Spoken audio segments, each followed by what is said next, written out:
I'm excited to be able to put my energy into these things because it's the place I love. And we all know that this administration has really brought out the worst in this country, rather than unifying us and bringing us together to work and solve some of the greatest challenges of our time, whether it's the virus or racism.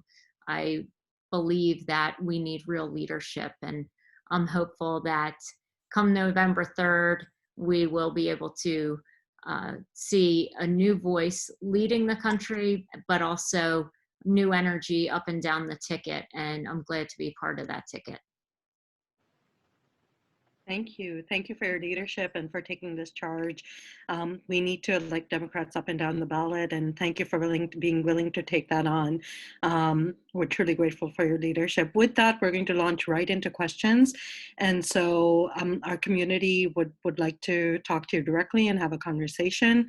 If you have a question, please raise your hand and I will call on you. The very first question is going to be from Milan Rao. Milan, you need to unmute yourself. Hi, Amy. Hey, Milan.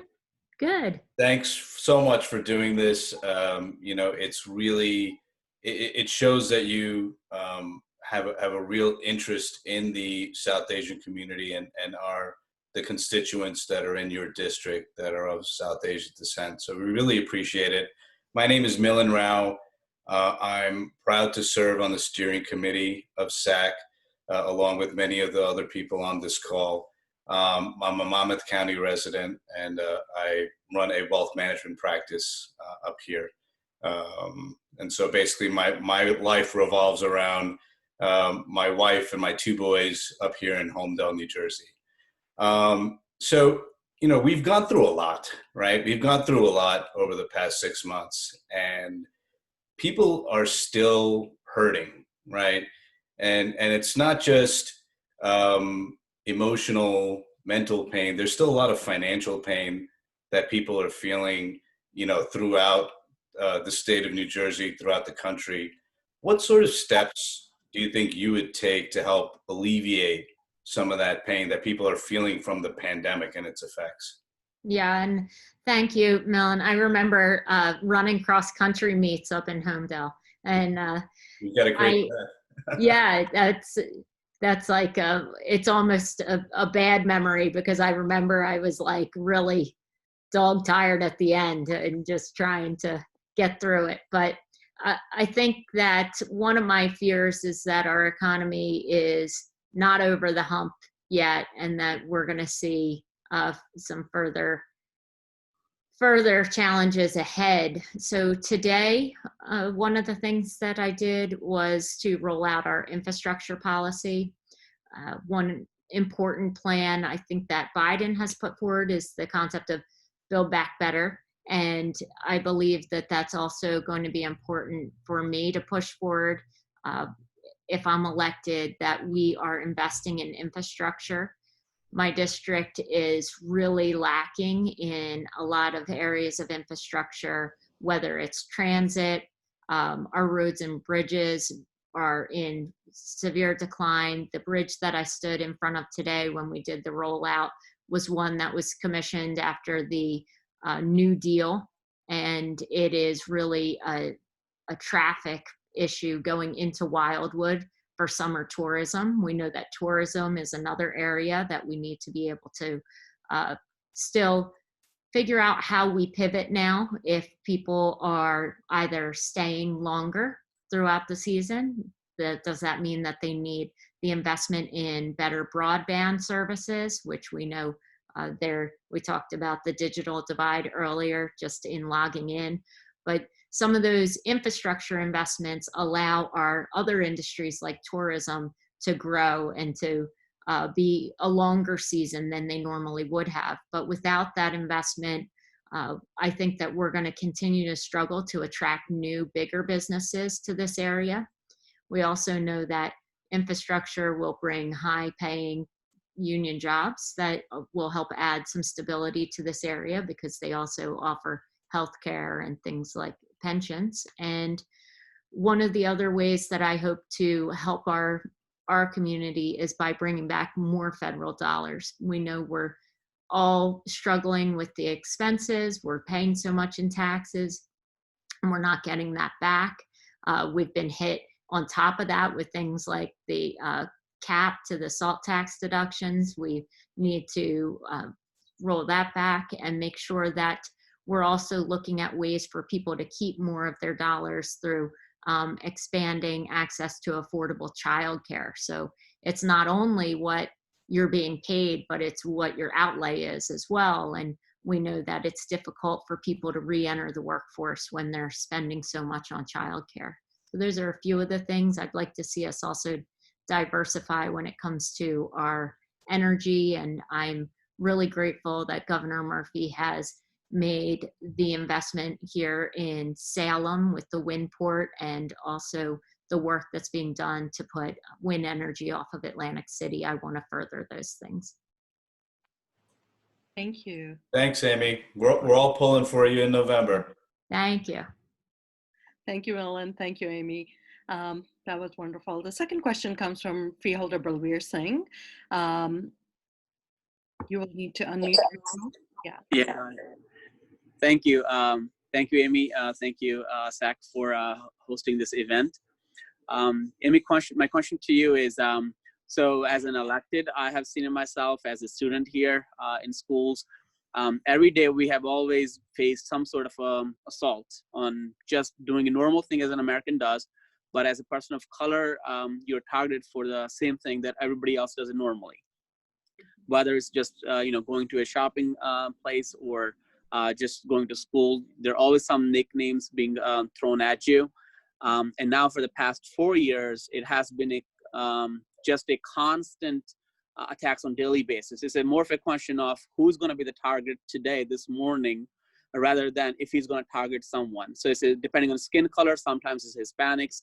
It could be the Blacks the next day or the Asian community the following day. So it's really who's going to be his target, he who walks behind the rows and not be named. So we are frustrated as a community. At some point, you just become numb to it. I'm just, wondering what your thoughts are on this. How can our community and as Americans as a whole, we can come back together and we be seen as a fabric of the country, just like anybody else? I first off, I'm so sorry for what's happened and how you and all people of color have been treated, especially during this administration. I feel like it's gotten worse.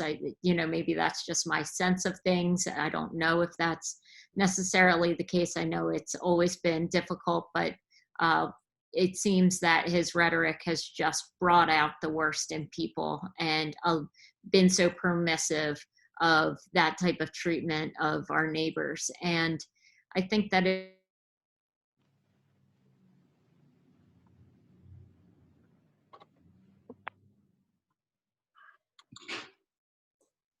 Okay. I think you're cutting out.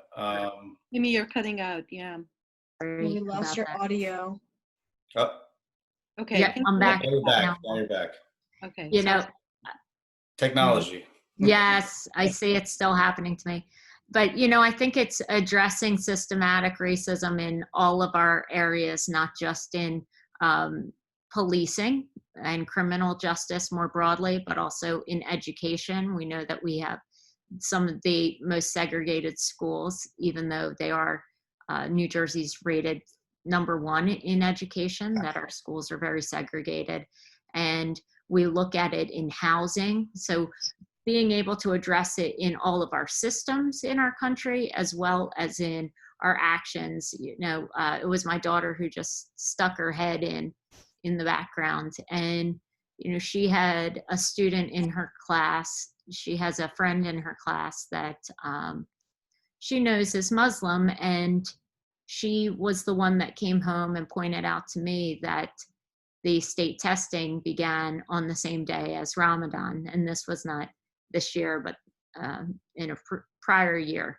And at that time, Harper was 10 years old, and she was worried about her friend Zarwa and the fact that, you know, at a time when people are fasting, that then they're expected to be able to perform on state tests. And it's just a simple sensitivity that a 10-year-old can pick up on, right?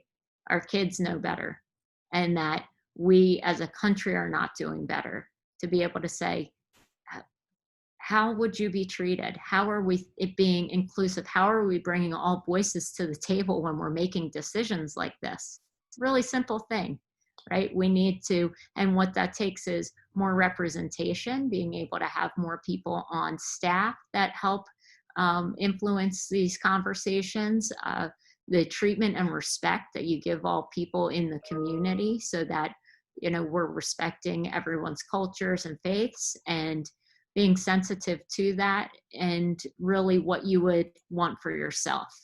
And so, you know, I think it's looking at that and making sure that we're increasing our bias training as well. We're hearing it about policing, but I think it's in all areas. So thank you for your question and your patience. Thank you. Thank you, Freeholder Bilrir Singh, for that question. And thank you, Ms. Kennedy, for your commitment to diversity, inclusion, and equity. We hope that with the right leadership and your leadership, that we will transcend these issues of hatred and bigotry that currently have a national platform in our country. And we thank you for taking a stand on issues of diversity, equity, and inclusion.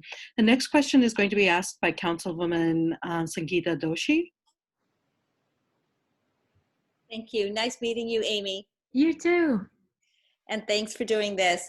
Actually, a lot of my questions have been answered. I was going to talk about the SAAC tax and implicit bias training and police, just local issues we've been facing here in Cherry Hill. But now I was thinking to ask you about, we recently bought a house in Sea Isle, so I wish I could vote for you down there too. Oh, me too. Yeah, but what are most things I've seen down there, it's predominantly red. You know, I know you're facing a tough battle. What are your talking points, I guess, to address, to try to get the crossover people, you know, like purple, like kind of like Andy Kim did, you know, how are you going to address that? Because it seems going to be really challenging. Yeah, this is really, I think, about not necessarily making it about Trump, because we know there'll be some people who are going to vote for Trump, but whether or not they believe that Jeff is someone that's looking to help them. And I think the most obvious place that people question his integrity is in seeing that video of him switching parties, where he says, "You have my undying support always." And even if people are Republican or supportive of the president, that necessarily did not resonate with them. They didn't like the way he came across. And so when I've talked to people about his party switch, I said, you know, he really got the opportunity to ask for a big favor when he made that switch. That he got some real chips to turn in for that. And yet he asked for things only for himself, for his own kind of name recognition. And instead of asking for that big infrastructure project, which would have been jobs, it would have been huge for the district, he asked for a rally. Instead of asking for some federal funding for, you know, the economy or stimulus or something, he asked for the speaking slot at the RNC. And it just seems Jeff is out for Jeff. So it's not really about Republican, Democrat. It's, you know, who's he looking out for? And at the end of the day, I think people see that, and I'm hopeful that we'll be able to pull some voters our way. But we also know it's really going to be about turnout. And we had a 50% higher than ever in the history of the district turnout during the primary. So we're excited to use that same program of reaching out to voters. Josh, my campaign manager's on, who, you know, just was an all-star at organizing our kind of ballot chase for that primary, and made sure that our phone bankers were calling through and getting people to return. And that's what we're doing now. And we're also calling independent voters. Thank you. Good luck. Please let us know if we can do anything to help. Oh, you can. So we have time for one final question, and I don't see any raised hands, but if you have a question, speak now or forever hold your peace. All right, in that, is it Oh, Hey, can I ask a quick question? okay. Go ahead, Raj. Sorry, it's Raj Parikh. Amy, nice to see you. You What's the best way for those of us on this call to contribute to the campaign to really help you financially? Oh, Raj, you're the best. Well, we of course have an Act Blue link. We're doing fundraising Zooms all the time. If you have any interest, we're doing one with Governor Murphy on the 22nd. We have one with Speaker Pelosi on the 24th. One with Secretary of State John Kerry, different John Kerry, right? Coming up in October. So lots of events like that we're doing. And then obviously I appreciate anything. We're grateful for all size donations. So what it's been able to help us do is to get up on the air early. So we've been on TV with commercials for about 4 weeks now, and Jeff went up last week, but only on cable, and he's rotating 3 different commercials on cable and started his negative attacks today. But we feel like having been up for a longer amount of time with all positives really inoculates us from some of those negative attacks that he has coming now. He dropped his first negative piece of mail today as well. So there's a lot happening, but we are using those dollars to really communicate. We're doing a lot of digital too, and lots of yard signs going out right now. So that's been helpful. Maybe one for your sea aisle house. Yeah, I'll take a couple, put them up at the neighbor's house. Thank you. Thank you. I'm sure Josh will type in the Act Blue link as we're talking, right, Josh? That'll be good. Or if you want information about those Zooms, if you're not Zoomed out yet, by you being on this call, I'm impressed you're not totally sick of Zoom, then we'd love to have you participate in any of those. Thank you. Thank you, Raj, for that question. And it's critical that that we provide financial support in addition to voting, because campaigns cost money. We are going